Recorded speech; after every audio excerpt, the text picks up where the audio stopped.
Hi, I'm Deanne Boules, and I'm the founder and Chief Enabling Officer at the Centre for Human-Centred Leadership. And welcome to the Communal Table.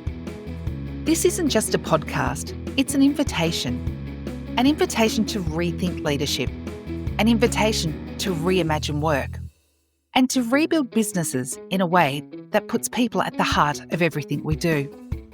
In this first episode, I'm sharing a short talk that's both deeply personal and powerfully universal. Because I believe the most successful, thriving workplaces aren't built in boardrooms, they're built around communal tables. Tables where everyone has a voice, where connection comes before control, and where businesses thrive because people do. So wherever you're listening from, pull up a chair. There's room for you here at the Communal Table. So I just want you to close your eyes for a minute and picture this. It's a Sunday afternoon. The sun is streaming through the window. Laughter is echoing throughout the house. Plates are being passed and stories shared around a long wooden table. Everyone has a seat. Everyone is fed. Everyone is heard. That table, it's not just a place to eat. It's a place to belong. A place where we show up, not as job titles or roles, but as humans. Now imagine, what if our businesses operated more like that table? What if boardrooms became communal tables, where power isn't held, it's shared? Where leadership isn't about having the loudest voice, but about listening? That's the communal table. A table that invites us into a different kind of leadership, one that is truly human-centred, one that nourishes both the body and the spirit of our workplaces. Because something magical happens when we sit down together, when we share a table. In every culture across time, the act of breaking bread has symbolised connection. It's how we welcome strangers, celebrate milestones, mourn loss, and forge unity. Meals have always been more than food. They're moments of meaning. They signal that you matter, you belong, and we're in this together. When we pass food, share stories, and break bread, we build trust and we dissolve hierarchy. Just think about it. How many of your most memorable moments in life happened at a table? Now contrast that image in your mind with the modern boardroom table. And let's be honest.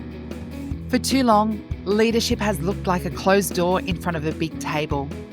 The executive table, the boardroom table. It's where a select few make decisions for many. Where hierarchies are reinforced, not questioned. Where people talk about culture, but don't always live it. And the irony? We know businesses thrive when people thrive. Yet we continue to operate in ways that disconnect us from our humanity and from each other. We reward individual performance, but punish vulnerability. We say we embrace diversity and ask people to be their authentic selves, but quietly imply that's okay, as long as it looks like us, and leave your emotions at the door. We fill our strategy decks with values like respect, collaboration, and inclusion. Yet people still leave meetings feeling unheard, unseen, and undervalued. It's no wonder we're seeing epidemic levels of disengagement and burnout. We are over-reliant on performance metrics and underinvested in human connection. We celebrate results and overlook relationships. We ask people to bring their whole selves to work, but then give them no real seat at the table. When leadership is defined by distance, people don't lean in, they check out. But the world is changing. People are no longer motivated by fear or outdated power structures. People are craving meaning, belonging, and purpose. We don't want to compete anymore. We want to collaborate and contribute. We don't want conflict. We want connection and community. We don't want more rules. We want more relationships. We want to be part of something. We want to sit and be welcomed to tables where we feel safe enough to speak up, seen enough to share, and supported enough to stretch. This is where the communal table comes in. The communal table is more than a metaphor. It's a movement and a mindset. It's a leadership model grounded in inclusion, conversation, and community. At the communal table, everyone matters. Voices aren't ranked, they're respected.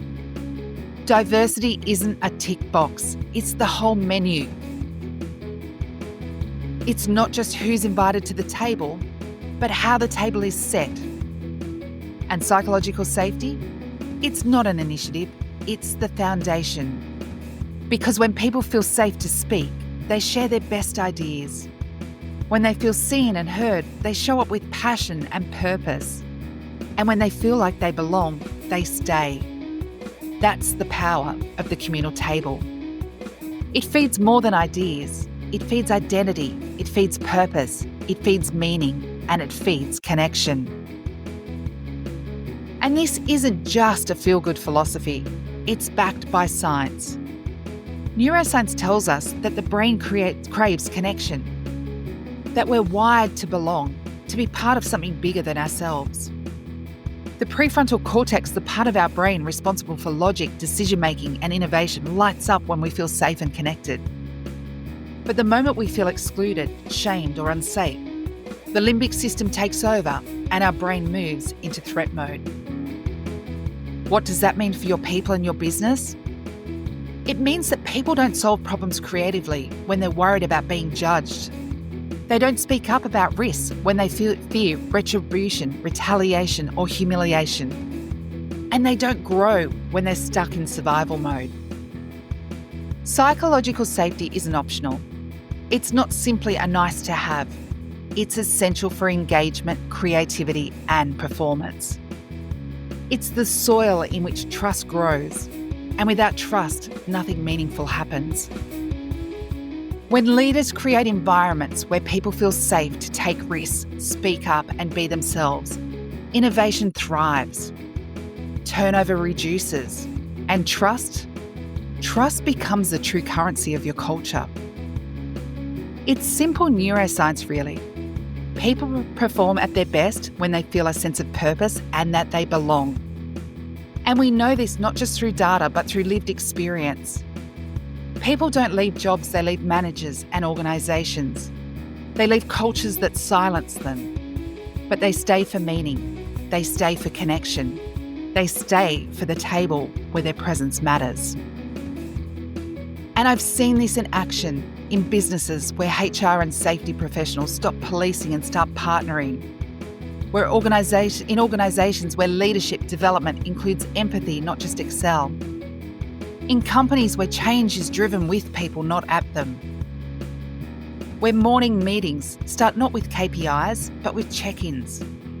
Where celebrating a win means sharing lunch, not just sending an email. Where someone's lived experience is valued just as much as their credentials. One client I worked with started every team meeting by asking one simple question. What's one word to describe how you're arriving today? That simple act changed the room. It shifted the energy from performance to presence, from transaction to human. In another business, we introduced weekly communal lunches. No agenda, no laptops, no status games. Just people, food, and conversation.